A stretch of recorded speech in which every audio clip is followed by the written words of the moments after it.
लोकसभा निवडणुकीमध्ये शरद पवार गटाचे माजी मंत्री गुलाबराव देवकर यांनी भाजपला मदत केल्याचा गौप्यस्फोट शिवसेनेचे मंत्री गुलाबराव पाटील यांनी केला आहे। यावर बोलण्यासाठी आपल्यासोबत गुलाबराव देवकर आहेत। काय सांगाल आप्पा, या ठिकाणी आज पत्रकार परिषदेमध्ये गुलाबराव पाटलांनी तुमच्यावर आरोप केलेला आहे की तुम्ही महाविकास आघाडीला नव्हे तर महायुतीला म्हणजेच भाजपच्या दोघं उमेदवारांना दोघं मतदारसंघामध्ये मदत केली। गुलाबराव पाटलांनी आमच्या महाविकास आघाडीमध्ये लावालावी करण्याचं काम बंद करावं। मी या अगोदर पण या बाबीमध्ये मी उत्तर दिलेलं होतं, खुलासा केलेला होता की जळगाव लोकसभा मतदारसंघामध्ये सर्वात जास्त मेहनत घेणारा मी आहे। उमेदवारांना विचारावं, करणदादांना, त्यांच्यासोबत काही गावांमध्ये मी स्वतः पायी फिरलेलो आहे। त्यामुळे जनतेला माहिती आहे की देवकराप्पांनी किती प्रचार केलेला आहे। इकडे ओएसिस फर्टिलिटीच्या तज्ज्ञांनी IVF उपचार पद्धतीद्वारे 1 लाखांहून अधिक जोडप्यांना मातृत्व प्राप्तीचा आनंद दिला आहे। मोफत अपॉइंटमेंट बुक करण्यासाठी आजच संपर्क साधा। दुसरा विषय जो आहे तो रावेर मतदारसंघामध्ये आमचे राष्ट्रवादी काँग्रेस पक्षाचे शरद पवार गटाचे उमेदवार श्रीराम पाटील साहेब उभे होते।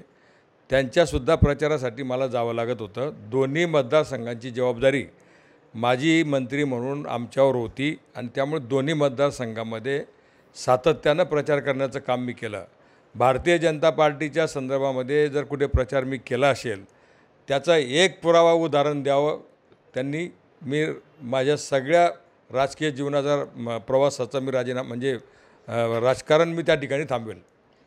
मंगेश चव्हाणांनी तुमची त्या दिवशी भेट घेतली, यावर त्यांना विचारल्यावर ते म्हटले की देवकरांना जो आहे मंगेश चव्हाणांच्या जिल्हा दूध संघाचा चहा हा खूप आवडतो। जळगाव लोकसभेमध्ये ते कुठेच दिसले नाही आणि रावेर लोकसभा मतदारसंघातच ते दिसले, त्या ठिकाणी पण त्यांनी भाजपलाच मदत केली। अरे मी अगोदर सांगितलं ना, परत रिपीट करण्याची गरज नाही ना। मी कोणाचं काम केलं मी आपल्याला अगोदर सांगितलेलं आहे। राहिला चहाचा विषय, मंगेश दादा चव्हाण हे खाली मेळाव्यासाठी त्यांच्या पक्षाचे आलेले होते। आमच्या या मजूर फेडरेशनच्या ऑफिससमोर चहाचं दुकान आहे, तिथं चहा पिण्यासाठी ते आले। तितक्यात मी बाहेरून इथं पोहोचलो। आता माणुसकी या नात्याने सहज माणूस पक्ष थोडा बघत असतो तिथं की कोणत्या पक्षाचा आहे, वैयक्तिक रिलेशन असतात। किंवा मी चाळीसगाव तालुक्याचा आहे, ते पण चाळीसगाव तालुक्याचे आहेत, प्रेमाचे संबंध मित्रत्वाचे संबंध असतात, माणूस भेटण्यासाठी येतो। त्यांनी खालीच चहा घेतलेला होता। उलट पक्षी माझ्याकडे त्यांनी ऑफिसमध्ये चहा पण घेतलेला नाही। 5 मिनिट थांबले आणि मला भेटून निघून गेले। आप्पा, आता गुलाबराव पाटलांनी जो आरोप केला आहे, आता या गौप्यस्फोटामुळे आणखी एक चर्चा सुरू झालेल्या आहेत की तुम्ही गेल्या काही दिवसांपासून मंगेश चव्हाणांच्या संपर्कात आहेत आणि आगामी काळामध्ये तुम्ही भाजपमध्ये प्रवेश करणार आहे। गेल्या वेळात पण गेल्या काही दिवसांपूर्वी पण या चर्चा लोकसभा निवडणुकीत झाल्या होत्या, तर यावर काय सांगाल? त्यांची महायुती आहे। महायुतीमध्ये गिरीश भाऊ, मंगेश दादा चव्हाण, गुलाबराव पाटील हे सातत्यानं सोबत असतात। म्हणजे मंत्रिमंडळाच्या मिटिंगला असतील, मंत्रालयात असतील, सतत त्यांच्या वेगवेगळ्या ठिकाणी महायुती म्हणून त्यांच्या भेटी होत असतात, ते सोबत असतात।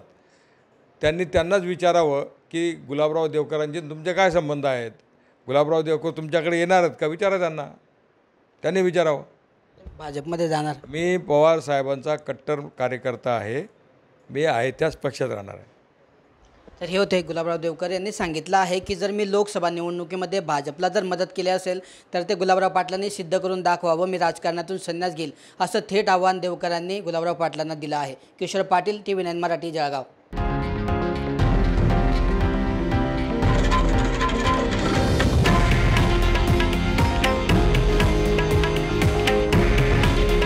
हे आहे देशातील नंबर 1 न्यूज नेटवर्क आणि आपण पाहत आहात TV9 मराठी। काळजी तुमची, हित महाराष्ट्राचं।